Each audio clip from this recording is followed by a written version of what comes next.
नमस्कार, बड़ी खबरों में आपका स्वागत है। मैं हूं आपके साथ सुम्बुलीरम। आज खबरों में बात करेंगे तेजस्वी यादव का नीतीश कुमार पर साधे निशाने की, राहुल पर केस करने वाले वकील को डीवाई चंद्रचूड़ द्वारा लगाई फटकार की, क्यों बार बार लोगों के पैर पकड़ने के लिए मजबूर हो रहे हैं नीतीश कुमार, बताएंगे 7 राज्यों की विधानसभा सीटों पर हुए उपचुनाव में कौन कर रहा है लीड। अंत में बात करेंगे एल्विश यादव को क्यों लिया ईडी ने अपने रडार पर। तो आइए खबरों की शुरुआत करते हैं। खबरों की शुरुआत सबसे बड़ी खबर से।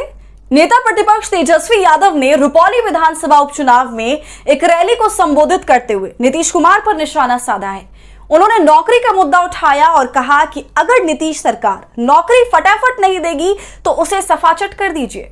आइए जानते हैं तेजस्वी यादव ने क्या क्या कहा।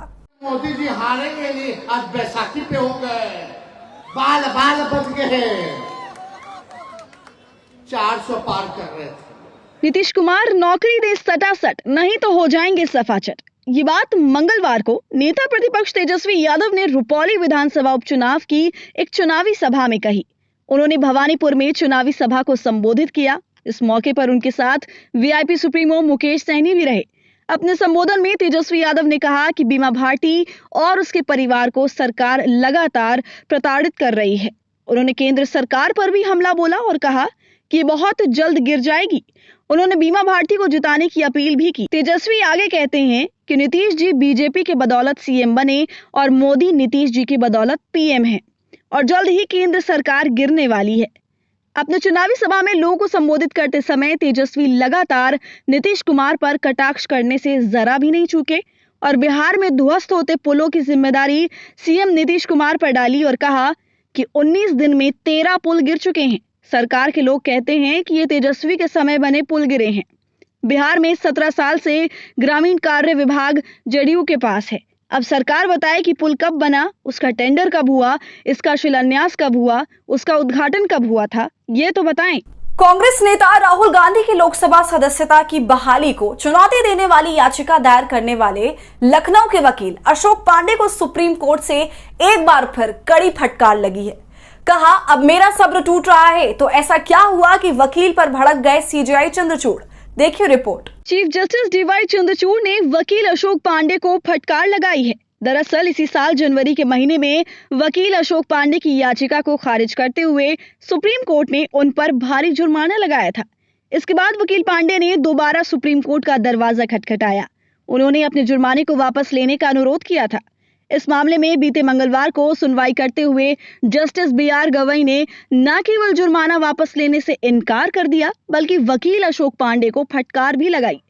अब इसी मामले को लेकर वकील सीजेआई के पास पहुंचे। अधिवक्ता ने दावा किया कि मैं जुर्माने के आदेश को वापस लेने की मांग कर रहा था और जज ने इसकी बजाय मुझे अदालत से बाहर जाने के लिए कहा। उन्होंने मेरा लाइसेंस तक रद्द कर देने की धमकी दी। वकील अशोक पांडे की दलील सुनने के बाद सीजेआई उन पर भड़क गए। उन्होंने कहा, यदि आप अदालत के किसी आदेश से असंतुष्ट हैं तो आपके पास समीक्षा याचिका का विकल्प है। इस न्यायालय के प्रत्येक न्यायाधीश बहुत अनुभवी हैं और उनके पास वकील के रूप में भी दशकों का अनुभव है। इस पर अशोक पांडे ने कहा कि जनहित याचिका दायर करने के कारण सुप्रीम कोर्ट ने उन पर जुर्माना लगाया है। चीफ जस्टिस के समझाने के बाद भी वकील अशोक पांडे ने अपनी दलील जारी रखी।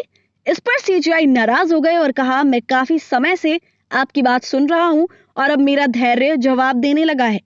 मैं समझ सकता हूं कि अन्य अदालतों में क्या होता होगा। कृपया आप कानून के अनुसार काम करें। हालांकि इसके बाद भी वकील अशोक पांडे नहीं माने। उन्होंने कहा कि अदालत याचिकाकर्ताओं पर जुर्माना लगाएगी तो जनहित याचिका की प्रणाली कैसे काम करेगी। इस पर चीफ जस्टिस ने सख्त लहजे में उन्हें जवाब दिया और कहा, कभी कभी अदालतों में मामले बढ़ जाते हैं और न्यायाधीशों तथा पक्षों के बीच तीखी नोकझोंक हो जाती है, लेकिन शीर्ष अदालत के न्यायाधीश अनुभवी हैं और जानते हैं कि ऐसी परिस्थितियों में कैसे निपटना है। बिहार में सीएम नीतीश कुमार की कमजोरी इस समय खुलकर सामने आ रही है। सीएम होते हुए उन्हें काम करवाने के लिए लोगों के पैर पकड़ने पड़ रहे हैं, जिसका एक वीडियो अब तेजी से वायरल हो रहा है। तो ऐसा क्या हुआ कि नीतीश कुमार आजकल सबके पैर छूते हुए चल रहे हैं? देखिए इस पे हमारी ये खास रिपोर्ट।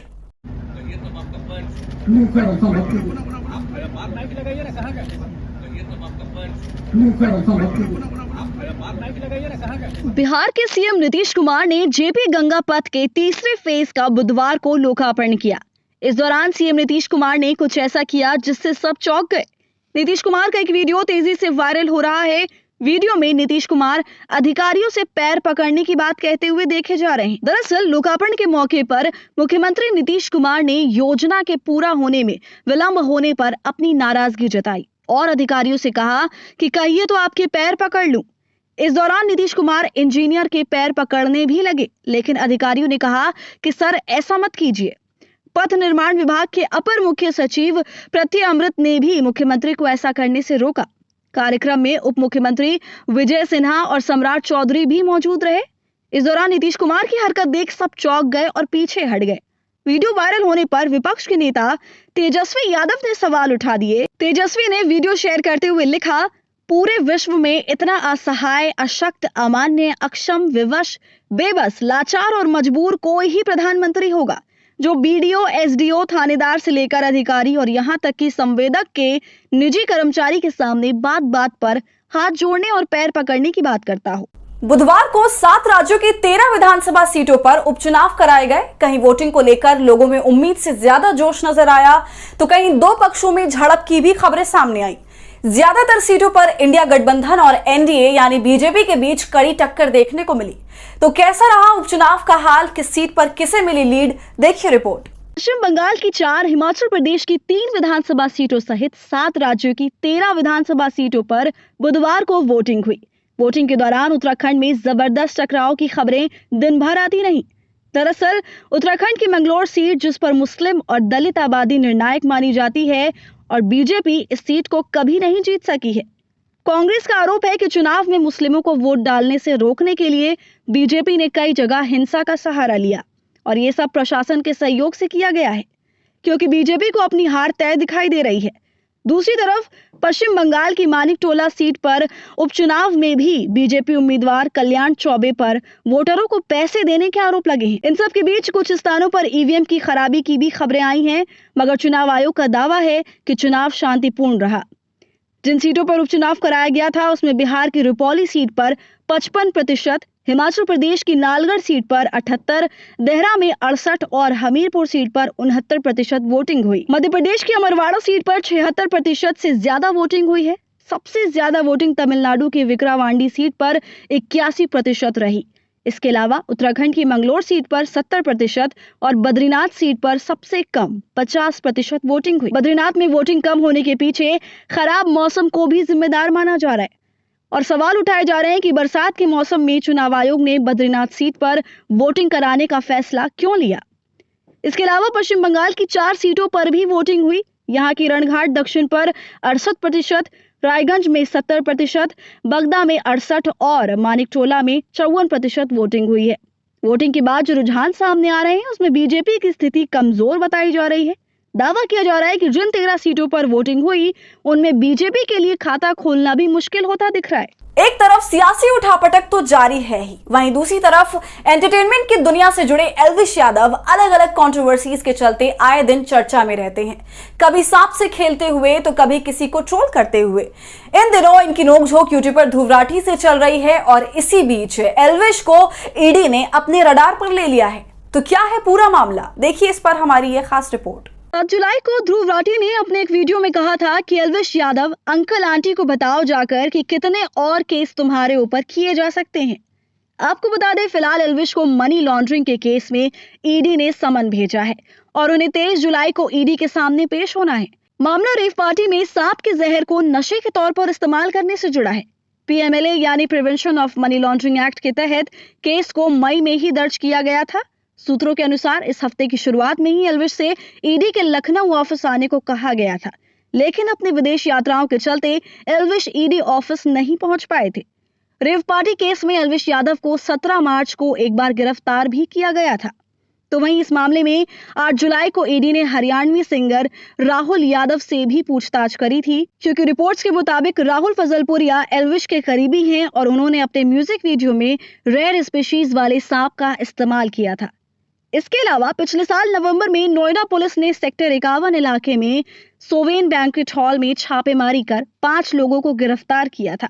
पुलिस को वहां 9 तरह के सांप मिले, उसमें से 5 कोबरा सांप भी थे। साथ ही 20 मिलीलीटर सांप का जहर भी मिला था। जिसका इस्तेमाल रेव पार्टी में नशे के लिए किया जाता है। इस मामले में एल्विश यादव का नाम आने के बाद पुलिस ने एल्विश समेत 7 लोगों पर FIR दर्ज की थी और इसी मामले में इस साल एल्विश यादव को 14 दिनों की न्यायिक हिरासत में भी भेजा गया था। एल्विश ने पुलिस के सामने अपने ऊपर लगे आरोप भी कबूल कर लिए थे। इस मामले में अब उन्हें ED की तरफ से समन भेजा गया है। तो आपका इस पूरी वीडियो पर क्या है कहना, हमें कमेंट कर जरूर बताइए। वीडियो पसंद आई हो तो इसे लाइक और शेयर करना ना भूलें और हमारे चैनल खबर अड्डा को YouTube पर सब्सक्राइब कर लीजिए।